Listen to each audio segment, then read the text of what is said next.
जय माता दी भक्तों। इस वीडियो में मैं आपको कन्या पूजन की विधि के बारे में बताने जा रहा हूँ। उम्मीद करूंगा कि इस वीडियो को देखने के बाद आपको किसी और वीडियो को देखने की आवश्यकता ना पड़े। हिंदू धर्म में नवरात्रि का विशेष महत्व है। नवरात्रों में माता रानी के विभिन्न रूपों की पूजा की जाती है। इस दौरान पूरे 9 दिनों का उपवास किया जाता है। कहते हैं कि माता रानी की विधि पूर्वक पूजा अर्चना करने से उनकी कृपा बनी रहती है। नवरात्रि में कलश स्थापना करना बेहद शुभ माना जाता है। इस दौरान ऐसा कोई कार्य नहीं किया जाता है जिससे माँ दुर्गा रुष्ट हो जाए। वहीं इस बार नवरात्रि की शुरुआत रविवार 15 अक्टूबर 2023 से हो रही है। साथ ही 24 अक्टूबर को विजयदशमी का त्योहार मनाया जाएगा। नवरात्रि के व्रत को पूरा करने के लिए कन्या पूजन का विधान है। अपनी रीत के अनुसार अष्टमी या नवमी तिथि के दिन कन्या पूजन करते हैं। इस दौरान कन्या को घर बुलाकर उनकी पूजा कर उन्हें भरपेट भोजन करवाया जाता। हालांकि इसके भी कुछ नियम हैं जिनका पालन न होने से माता रानी नाराज हो सकती है। आइए इस कड़ी में जानते हैं कि कन्या पूजन के दौरान किन किन नियमों का पालन करना चाहिए। कन्या पूजन के एक दिन पहले कन्याओं को सम्मान के साथ आमंत्रित करें। अगले दिन जब वह घर पर आए तो पानी में थोड़ा दूध मिलाकर उनके पैरों को धोएं, या आप उस जल में गंगा जल को भी मिला सकते हैं और इस जल को अपने सिर पर लगाएं। फिर कन्याओं को एक आसन पर बिठाएं, उनकी थाली में प्यार से भोजन परोसें, उन्हें हलवा पूरी का भोग लगाएं। आखिर में कन्याओं को दक्षिणा या कोई उपहार देकर उनका आशीर्वाद लें। इस दौरान 9 कन्याओं के साथ एक बालक का होना भी जरूरी है, जिसे हनुमान जी का स्वरूप माना गया है।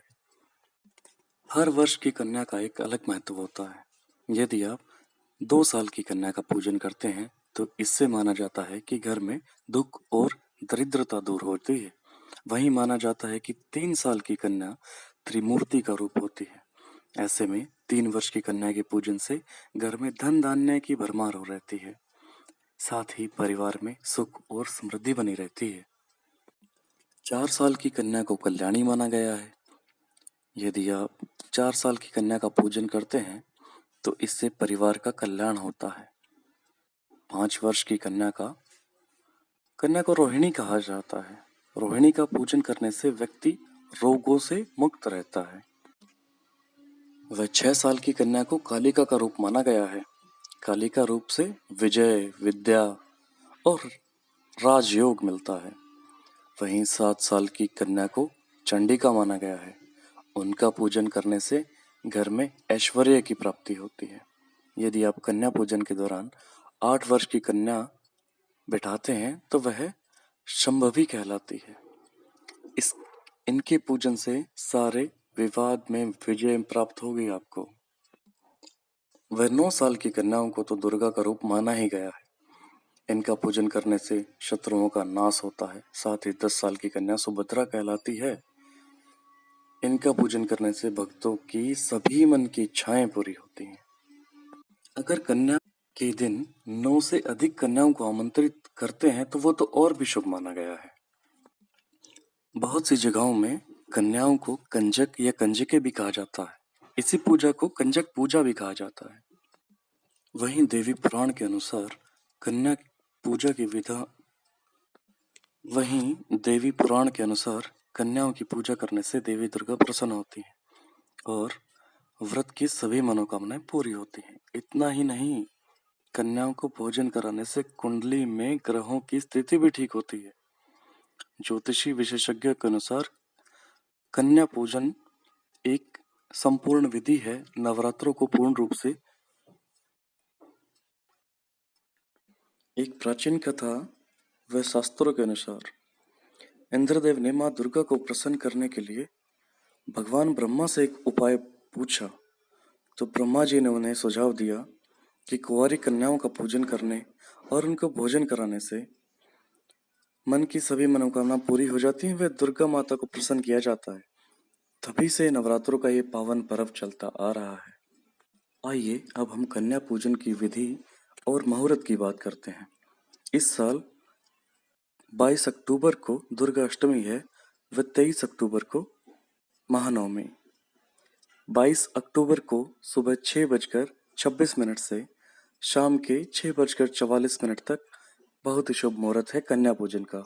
और वहीं 23 अक्टूबर को यह मुहूर्त 6:26 से शुरू होता है वह शाम के 5 बजे तक रहता है। दुर्गाष्टमी या महानवमी, जिस दिन भी आप कन्या पूजन करना चाहते हैं उस दिन सबसे पहले आपको माँ दुर्गा की आराधना करनी चाहिए। पर यह करने से पहले आपको ध्यान रहे कि आप पूरे घर की सफाई कर चुके हैं और खुद भी स्नान कर चुके हैं। माँ दुर्गा की पूजा करने के बाद आप अपना प्रसाद बनाएं। प्रसाद बनाते समय पवित्रता और स्वच्छता का पूरा ध्यान रखें।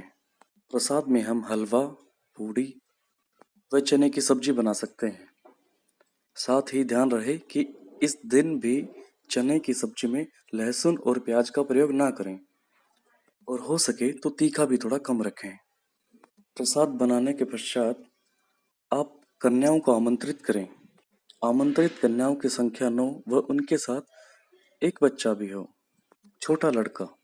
और अगर आपकी संख्या 9 से अधिक कन्याओं की हो जाती है तो ये तो बहुत अच्छी बात है। जैसे जैसे कन्याएं अपना प्रसाद ग्रहण करने के लिए आपके घर आती हैं, उनके आने के सबसे पहले आपको एक बाल्टी तैयार करनी है। एक बाल्टी में पानी भर लें, उसमें थोड़ा सा गंगा जल भी मिला सकते हैं आप अगर आपकी इच्छा है तो।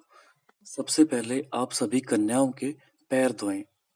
पैर धोने के बाद एक साफ कपड़े से उनके पैरों को अच्छे से पोंछ लें।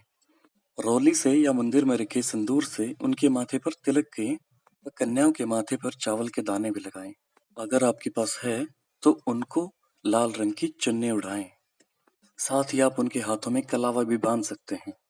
अब ध्यान से देखना, आपको उन सभी में देवियां दिखाई देंगी। फिर सभी कन्याओं का आसन लगाएं व उन्हें प्रसाद परोसें। सबसे पहले आप एक बर्तन में थोड़ा प्रसाद दुर्गा माँ के लिए और फिर गाय के लिए निकाल लें। उसी के बाद आप सभी कन्या देवियों के रूपों को प्रसाद ग्रहण करवाएं। आमतौर पर इस दिन पूरे भारतवर्ष में सभी जगह कन्या पूजा किया जाता है और हम जानते हैं कि हमारे आस पड़ोस में भी बहुत सारे लोग कन्या पूजन करते हैं। तो हो सकता है कि जो हमारे घर कन्या आई हैं वो ज़्यादा प्रसाद ना खा पाएं, तो बस आप उनकी इच्छा अनुसार उनकी पत्तल या प्लेट में परोस दें। वह संपूर्ण प्रसाद ग्रहण करने की उनसे गुजारिश ना करें। प्रसाद ग्रहण करने के पश्चात आप उनको फल दे सकते हैं। दक्षिणा अवश्य दें। आपके पास जो भी है, जितनी श्रद्धा है, आप उस हिसाब से दक्षिणा दे सकते हैं। वह हाथ जोड़कर कहें, हे माताओं, अगर मुझसे कोई गलती हो गई हो तो मुझे माफ करें। वह उनके पैर छूकर उनसे आशीर्वाद प्राप्त करें। बस इतनी सी थी कन्या पूजन की विधि। उम्मीद करता हूँ कि आपको मेरी दी गई जानकारी समझ में आई होगी और अच्छी भी लगी होगी। और हाथ जोड़कर प्रार्थना करता हूँ कि माँ दुर्गा हम सब पर अपना आशीर्वाद